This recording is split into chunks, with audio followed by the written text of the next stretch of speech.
Alors, bonsoir. Je pense, je vous avais promis la semaine dernière de vous parler de ce livre. Donc, ce livre, je le mets un tout petit peu ici, The Decline and Rise of Democracy de David Stasavec.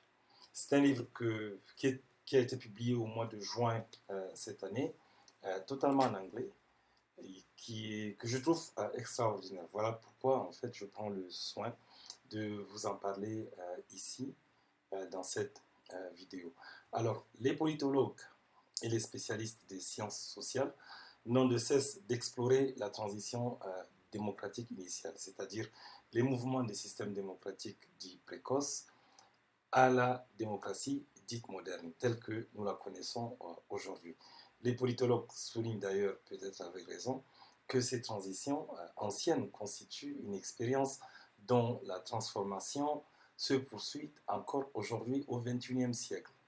Une époque marquée par l'émergence des technologies, de communication de masse, de transport de masse, d'éducation de masse, etc. Donc il y a pas mal de changements en cours en ce moment et les spécialistes disent que la démocratie continue toujours par se transformer. Je pense que nous assistons d'ailleurs à cette transformation de la démocratie. Je reviendrai sur ça à la fin de la présentation du livre. Alors les débats, les interrogations sur la démocratie sont souvent animés et il n'y a pas de consensus véritablement. Toutefois, les spécialistes, les hommes politiques, les médias, la société civile et même les citoyens ordinaires comme vous et moi s'accordent pour dire que si la démocratie n'est certainement pas le meilleur système d'organisation sociale qui puisse exister, elle est quand même néanmoins la moins mauvaise et elle contient en elle-même une espèce de supériorité morale, éthique, qui en fait probablement à ces jours la meilleure, ou plutôt le meilleur système d'organisation pour les citoyens, afin de leur permettre de prendre part aux décisions, à la prise de décision qui les concerne. Alors, David Stasavec, l'auteur de ce livre que je viens de vous montrer, est professeur de sciences politiques à l'Université de New York. Il est auteur de plusieurs autres ouvrages, mais celui-là spécifiquement, The Decline and Rise of Democracy, qui n'existe pas encore en français. J'espère qu'il sera traduit très bientôt, parce que c'est un livre que je trouve fondamental. Alors, il se proclame lui-même quelqu'un de très prudent, spécialement en ce qui concerne les vertus qu'on prête peut-être incorrectement à la démocratie. Je parlerai de ça tout à l'heure. Son livre rend compte d'ailleurs des transformations de ce système. Hein. Si vous le lisez, je vous le conseille vivement. D'ailleurs, je vous le posais ici pour qu'il soit bien visible. Donc, son livre rend compte des transformations des systèmes de gestion des affaires publiques sur plusieurs milliers d'années. Il revisite l'histoire, fait parler les anciens, les temps anciens et s'intéresse à tous les continents, y compris d'ailleurs l'Afrique qui est souvent décrite comme un espace où la démocratie ne pourrait pas avoir existé à cause de ce que l'on observe spécialement aujourd'hui, parce que c'est ce qui se passe dans nos pays. Un continent où la démocratie semble reculer un peu plus chaque année, malgré des élections et malgré ce qu'on observe à travers d'ailleurs les réseaux sociaux et qu'on veut bien interpréter comme étant un sursaut de la participation populaire aux affaires de l'État. Alors, en parlant de l'Afrique, donc David Stasavec mentionne dès les premières pages de son ouvrage l'existence des sociétés démocratiques précoces sur le continent. Ces systèmes démocratiques précoces observés dans les sociétés africaines d'avant l'irruption européenne étaient construites autour de la nécessité d'obtenir le consentement des peuples. Donc, ces systèmes de consentement étaient matérialisés par l'existence de conseils de notables, souvent désignés par les peuples eux-mêmes, pour conseiller le roi ou le chef. Donc, ces conseils de notables avaient un rôle et un pouvoir qui étaient loin d'être imaginaires, loin d'être purement symboliques. Certains membres d'ailleurs de ce conseil, totalement indépendants du souverain, qui ne pouvaient pas exercer de pouvoir contre eux, comme les chefs de terre par exemple, exercer un véritable pouvoir temporel qui permettait de limiter significativement le pouvoir des souverains, forçant ainsi les souverains à requérir leur consentement avant toute action significative liée par exemple à la distribution des terres en ce qui concerne le chef de terre. Donc si gouverner de manière démocratique signifie gouverner avec le consentement les gouverner, même indirectement, à travers leurs représentants. On peut donc conclure, sans trop de risque de se tromper, que les anciennes sociétés africaines avaient bel et bien expérimenté la démocratie, conclut donc David Stasevich.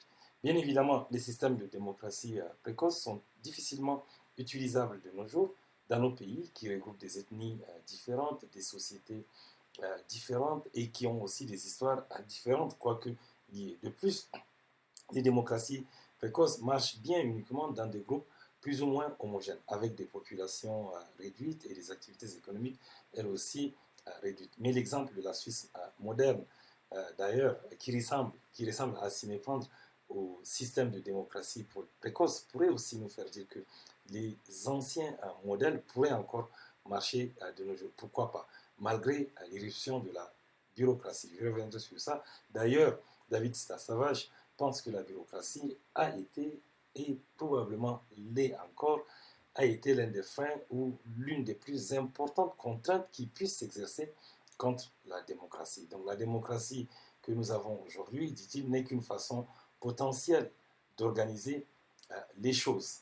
Il peut y avoir d'autres formes d'organisation. D'ailleurs, la démocratie, souvent opposée à l'autocratie, ne serait pas inévitable. D'ailleurs, d'après David Stasavage, et son apparition n'a rien de déterministe. En fait, quand bien même on pourrait généraliser sur le temps long de l'histoire, il semble très difficile de tracer un parcours historique parfait qui favoriserait ou défavoriserait l'apparition ou non de la démocratie, nous dit David Stasavage. Un des thèmes importants de son ouvrage est celui relatif aux dirigeants. En effet, il nous dit que les dirigeants n'écoutent pas les peuples. Ils n'écoutent pas les peuples. Ils ne sont pas forcément bons ou illuminés, comme on a l'habitude de le dire. Ils ne sont pas inspirés par une quelconque puissance divine. Les dirigeants, qui sont des êtres humains ordinaires, qui ont aussi des comportements ordinaires comme nous tous, ne nous écoutent pas. Ils le font uniquement quand ils sont forcés de le faire. Et l'exemple type, c'était l'Angleterre au XIIIe siècle, où la grande peste qui décima une bonne partie de la force de travail et des forces productives, cette grande peste donna aux barons la possibilité de s'opposer à la volonté du roi. Le roi voulait lever des impôts supplémentaires pour nourrir ses armées. Or, la situation économique du pays et la situation démographique elle-même, puisque une grande partie de la population était décimée par la peste, rendrait cette entreprise extrêmement périlleuse pour le roi, qui se vit donc forcé d'écouter ces barons qui étaient des propriétaires de terres. Le système de servage existait encore d'ailleurs en Angleterre. Ainsi naquit donc la première assemblée anglaise. Le roi ne l'avait pas accepté parce qu'il était inspiré par la Providence. Il avait accepté cette assemblée à contre-cœur d'ailleurs. Et l'assemblée progressivement est devenue indépendante de lui et puis finalement finira par s'imposer au roi. C'est le cas d'ailleurs aujourd'hui puisque la Grande-Bretagne est une monarchie parlementaire.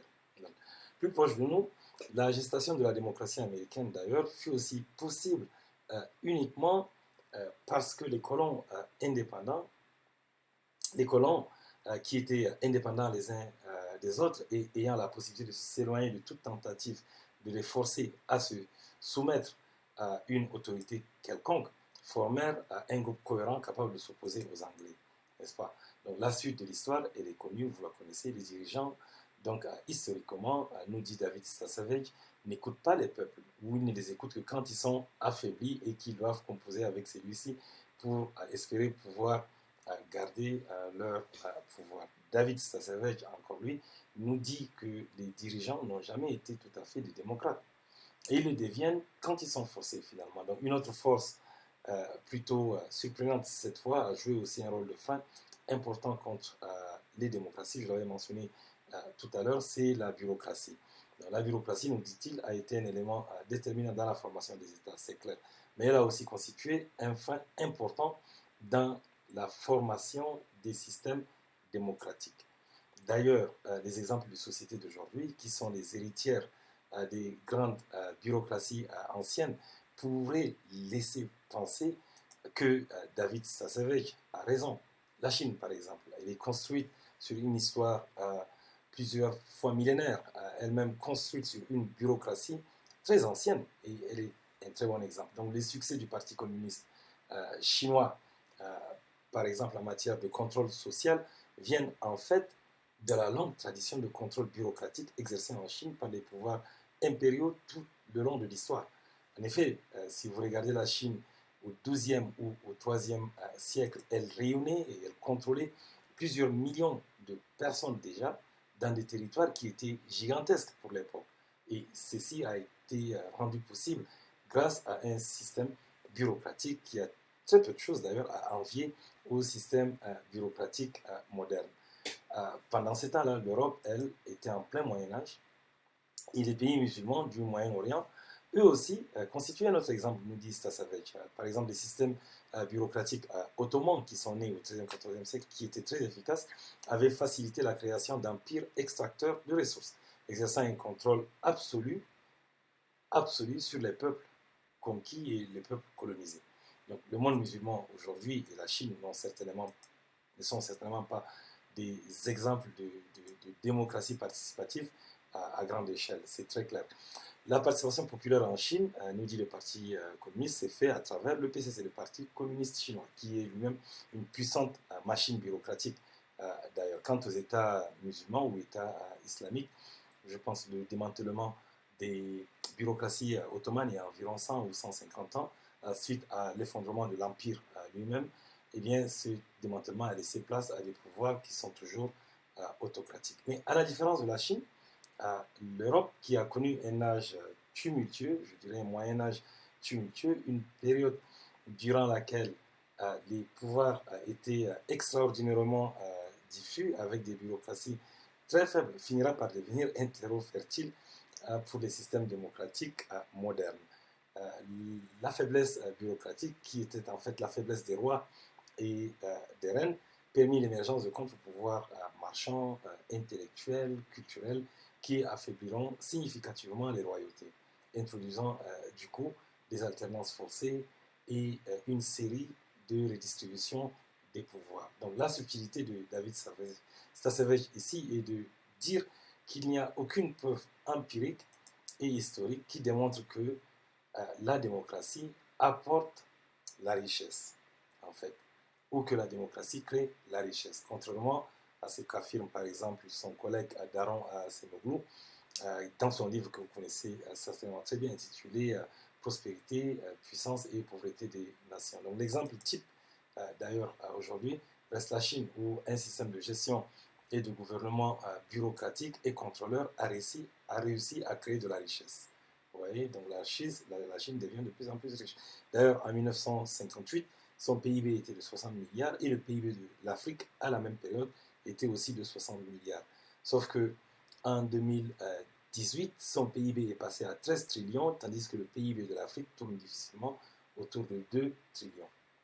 Donc pour autant, il n'existe pas non plus de preuves historiques et empiriques pour dire que les systèmes autocratiques créent de la richesse. J'aimerais bien, je voudrais le préciser. En fait, l'histoire est capricieuse, je dirais, et elle ne connaît pas de recette. Et l'exemple de l'Inde, d'ailleurs, anciennement sous gouvernement semi-centralisé à l'époque des Mongols, donc vous voyez, est aujourd'hui un pays pauvre, mais en même temps démocratique. Donc c'est une preuve supplémentaire. Comme quoi il n'y a pas véritablement de loi dans ce domaine. Et d'ailleurs, le caractère démocratique de l'Inde provient lui aussi des résistances indiennes contre toutes les tentatives de centralisation et de bureaucratisation excessive du pays. Donc depuis l'époque des Mongols et qui s'est poursuivie d'ailleurs durant l'occupation anglaise. Donc très clairement, nous dit David Stasavec, un pays riche peut être démocratique et un pays pauvre peut aussi être démocratique. Et les inverses aussi sont vrais. Il n'y a pas de relation de cause à effet entre démocratisation et création de richesse, ou entre création de richesse et démocratisation. D'ailleurs, chaque cas est unique, chaque pays est unique, chaque histoire est différente. Il n'y a peut-être pas de relation de cause à effet, je dirais, mais il existe bel et bien des corrélations quand même entre démocratie et moins de pauvreté, ou même un peu plus de prospérité pour parler positivement. Ou pour être précis, il y a des corrélations très claires entre bonne gouvernance et prospérité, quand bien même il n'y a pas de causalité. Mais il est vrai que la bonne gouvernance n'est pas simplement monopolisée par la démocratie. Un régime peut être autocratique et agir et gérer ses affaires avec les éléments de transparence, de rigueur et de sérieux qui caractérisent ce qu'on appelle un système bien gouverné. Donc pour autant, n'existe-t-il finalement aucune loi historique ou du moins des tendances générales qui pourraient servir et guider ceux qui aspirent au changement? Peut-être que oui, peut-être que non, mais je vais faire une petite excursion, toujours dans le livre de David Stasavage, pour parler de la formation de la démocratie américaine. Très rapidement, donc on a vu les Européens quitter massivement leur continent et s'installer en Amérique, finalement, vers le 16e, 15e, 16e siècle, et la plupart des colons émigrés quittaient l'Europe à cause de la pauvreté. Ils étaient très pauvres et l'Europe était une société pauvre, mais c'était aussi une société fermée, où la richesse ne pouvait être qu'héritée, et la pauvreté aussi était héritée d'ailleurs. Pour aller chercher un monde meilleur, il fallait quitter l'Europe, et donc les gens étaient partis. Ils sont venus en Amérique, il n'y avait pas d'État, et la seule façon pour les colons de former une communauté forte pour survivre était de permettre la participation de tous. Ceci était probablement la seule option, d'ailleurs, en Amérique du Nord, spécialement, contrairement aux autres Amériques. L'Amérique du Nord était un territoire qui offrait des opportunités infinies à tous ceux qui souhaitaient, à l'époque, se soustraire à un pouvoir très coercitif. Donc, tous ceux qui souhaitaient se soustraire à un pouvoir coercitif. D'ailleurs, ça va être rejoint ici Daron Acemoglu pour dire que l'existence d'opportunités multiples en affaiblissant la centralisation est peut-être l'un des moteurs les plus puissants pour faire émerger les systèmes démocratiques. Bien entendu, celui-là, cette existence d'opportunités va aussi avec quelques accidents de l'histoire, comme on l'a vu plutôt quand il s'agit de l'Angleterre. Et pour vous illustrer ça, vous voyez les colons espagnols et portugais qui étaient partis en Amérique du Sud, qui était déjà plutôt bien peuplé pour l'époque, avec une géographie et un environnement totalement différents et une histoire de centralisation déjà ancienne et qui existait, ces colons n'eurent pas la même fortune. L'Amérique latine, l'Amérique du Sud, globalement, finira par être une très grosse série de dictatures. Donc, une des questions à laquelle David Stasavage tente aussi de répondre dans son livre, c'est celle de la relation entre démocratie et richesse, ou démocratie et pauvreté. La démocratie favorise-t-elle la redistribution des richesses? Historiquement, les élites européennes intellectuelles, d'ailleurs, à l'époque, les élites intellectuelles, religieuses, économiques s'étaient opposées à la démocratie de masse spécialement, parce qu'ils avaient préféré en fait une espèce de petite démocratie représentative où seuls les hommes propriétaires pouvaient voter. C'était le cas d'ailleurs. Donc, et il l'avait fait pour une raison. Ces élites craignaient que la démocratie n'entraînasse une redistribution massive des richesses. En réalité, cette crainte s'avérera infondée. Et on le voit, en fait, on le voit bien dans beaucoup de pays. La démocratie n'a pas véritablement entraîné une réduction massive des inégalités. Au contraire, dans beaucoup de pays, les systèmes bureaucratiques qui ont accompagné la démocratie ou que la démocratie a créé et qui ont contribué à la freiner, ces systèmes bureaucratiques ou ceux existants auparavant et sur lesquels la démocratie s'était adossée, ont continué à créer des inégalités. Et même s'il est vrai que le monde a significativement changé et que le nombre de personnes pauvres, je dirais, accédant aux services de base a significativement aussi augmenté ces deux derniers siècles, il faut quand même dire que le fossé entre riches et pauvres a aussi continué par croître de façon très très rapide. Donc, je vous renvoie d'ailleurs à la lecture du fameux livre de Piketty sur le capital pour plus de détails. D'ailleurs, je l'ai ici, donc partie d'un de mes bouquins favoris, un peu trop ardu, un peu trop, je dirais, administratif à lire. Ça semble quelquefois des rapports, mais bon, je pense qu'il faut quand même lire. Donc, la démocratie pourrait favoriser une redistribution plus effective des richesses, c'est possible, mais pour cela, il faudrait aussi révisiter les systèmes bureaucratiques, je dirais, et de prise de décision sur lesquelles la démocratie repose aujourd'hui. En fait, on remarque bien tout le long des décennies passées, les sociétés démocratiques ont apparemment recopié et amélioré les systèmes de reproduction qui existaient dans les anciennes aristocraties ou même dans les plutocraties. Donc, les systèmes bureaucratiques, en prenant en otage, nous dit David Savage, la participation populaire, réduisent en fait cette participation populaire juste aux périodes électorales, elle-même fortement influencée par les médias et les pouvoirs de l'argent. Cette bureaucratie mettrait-elle finalement en danger la démocratie telle qu'elle est définie comme système de participation populaire aux prises de décision des affaires de nos pays? En gros, si vous voulez, le livre de Sita Savage, en fait, est une analyse objective, je dirais, rigoureuse de la démocratie et de son histoire. Donc, la principale leçon que moi j'ai tirée est celle-ci. Dans un monde en perpétuel changement, un monde de plus en plus dominé par les technologies et les médias, mais aussi par la bureaucratie et par l'argent, est-il encore possible de parler de participation populaire à la gestion des affaires de l'État? Peut-on réellement et sérieusement penser que les citoyens, nous citoyens d'aujourd'hui, parce que nous donnons nos points de vue sur Twitter, sur Facebook, et que nous prenons part au vote, pensez-vous vraiment que nous participons de manière effective à la gestion de l'État?